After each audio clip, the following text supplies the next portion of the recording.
माधुरी Kataria sub centre मेंदड़ा 1 में community health तरीके फरज बजावुं छुं।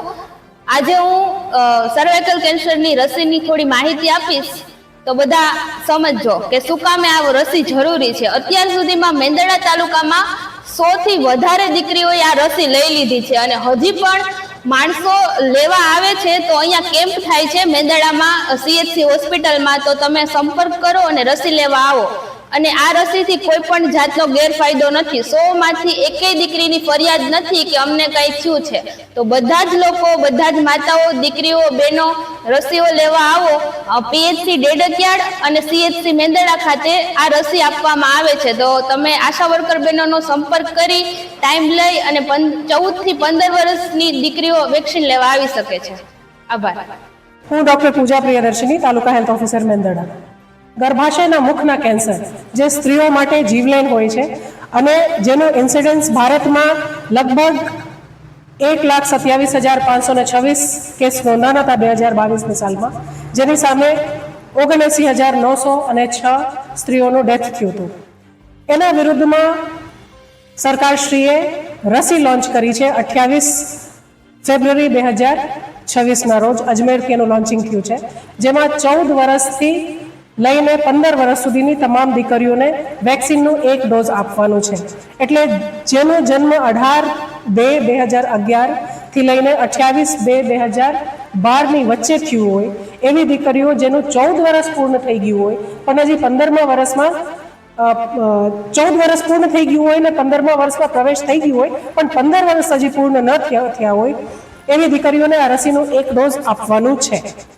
હવે આ જે ડોઝ છે જેને સરકારે અત્યારે શરૂઆત કરી છે, પ્રાઇવેટમાં આ વેક્સિન છેલ્લા 12-13 વર્ષથી આપવામાં આવી રહ્યું છે।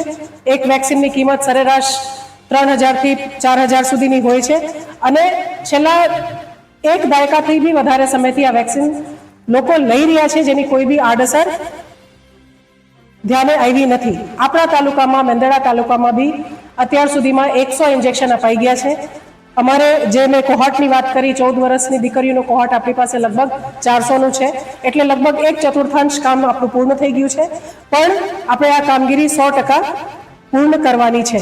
વિશ્વના અનેક દેશો, દાખલા તરીકે Australia, Sweden, Bhutan, European countries અને આફ્રિકન કન્ટ્રીઝ આ વેક્સિનના પ્રયોગ કરી અને ગર્ભાશયના મુખના કેન્સરને નાબૂદ કર્યું છે।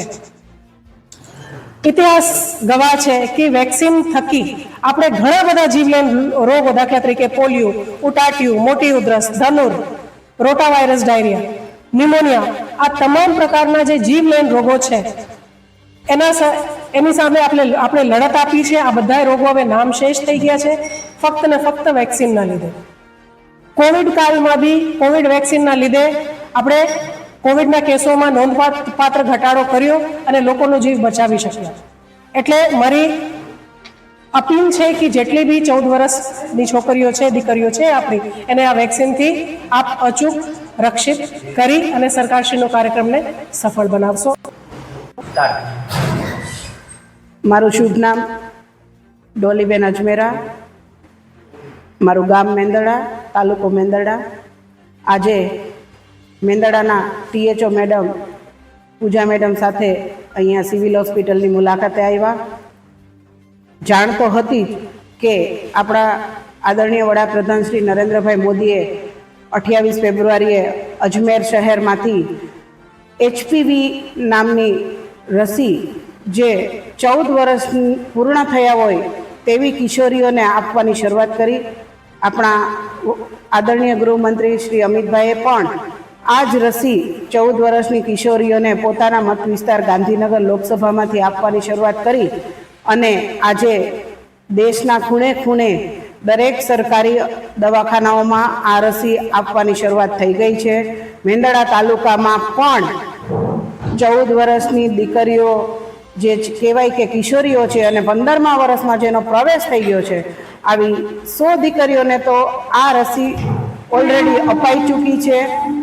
હવે એક મારે જાણ કરવાની કે રસીથી દૂર ભાગશો નહીં। રસીની કોઈ આડઅસર ક્યારેય હોતી નથી।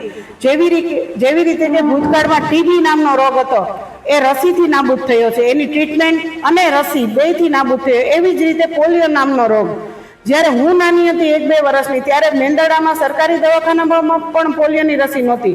ત્યારે મારા પૂજ્ય પિતાશ્રી ડૉક્ટર અજમેરા અને મારા માતુશ્રી ડૉક્ટર ભાનુબેન અજમેરા બોમ્બેથી પ્લેનમાં કેશોદ આ રસી મંગાવતા અને ફ્રી ઓફ ચાર્જ દર ગુરુવારે અમારા દવાખાનામાં આ રસી અપાતી. તો આજે એવા અનેક ડૉક્ટરોએ અને સરકારી દવાખાનાઓએ સાથે મળીને પોલિયોની રસી આખા દેશમાં આપી હશે ત્યારે પોલિયો નાબૂદી ઉપર આપણે પહોંચ્યા છીએ. તો મારી મેંદરડા તાલુકાની દરેક માતાઓ, બહેનો, વાલીઓને વિનંતી છે કે 14 વર્ષ જેને પૂર્ણ કર્યા અને 15મા વર્ષમાં પ્રવેશ કર્યો છે, 15 વર્ષ જેને પૂર્ણ નથી થયા, આવી કિશોરીઓને આશા વર્કર બહેનો ગામડે ગામડે જાય છે, ઘરે ઘરે જાય છે. તો આશા વર્કર બહેનોનો સામેથી પણ સંપર્ક કરે અને આશા વર્કર બહેનો જો એમનો સંપર્ક કરતા હોય તો મહેરબાની કરી અને એને સાથ સહકાર આપી અને આ દરેક રસી દરેક કિશોરીને આનો લાભ મળે, કોઈ વંચિત ન રહી જાય. અને આ રોગ એવો છે, મેડમે હમણાં જ કીધું કે ગર્ભાશયના મુખનું સર્વાઇકલ કેન્સર, જેની જાગૃતતા આપણા દેશમાં નથી. પણ બહેનો જાગો, માતાઓ જાગો. આ સમસ્યા એટલી ગંભીર છે કે આજે કેન્સર એટલું બધું વ્યાપી ગયું છે. તો આવતા ભવિષ્યમાં દીકરીના લગ્ન થાય, તે માતા બને અને એના બાળકો માતા વિનાના ન થાય. ગર્ભાશયના મુખના કેન્સરથી બચવા માટે આ રસી છે. તો દરેક માતાઓ, પિતાઓ, વાલીઓને આ વિનંતી છે કે પોતાની કિશોરી અને આડોશ પાડોશમાં પણ કોઈ કિશોરી રહી જતી હોય તો આ લાભ એને અપાવે અને વંચિત ન રહે. આટલું જ કહેવું હતું. અસ્તુ. વંદે માતરમ. ભારત માતા કી જય. શું તમારું નામ? મારું નામ વાઘ રસીલાબેન છે. હું આશા વર્કમાં જોબ કરું છું અને આ રસીમાં દીકરીઓનેથી ઘરે ઘરે લઈને પીએસસી હું લઈને રસી બધી અપાવી છે. કોઈ રસીમાં આડેસર છે નહીં. મા બાપ, વાલી બધા બધી ખુશ થયા છે. એ કે તમે દીકરીને રસી દીધી તો બહુ સારી કહેવાય. એ કે અમે તમારી ઉપર ભરોસો છે રસીલાબેન, તમે આશા વર્કર છે ને એટલે અમે તમને રસી માટે આપી વિનંતી, નમ્ર વિનંતી.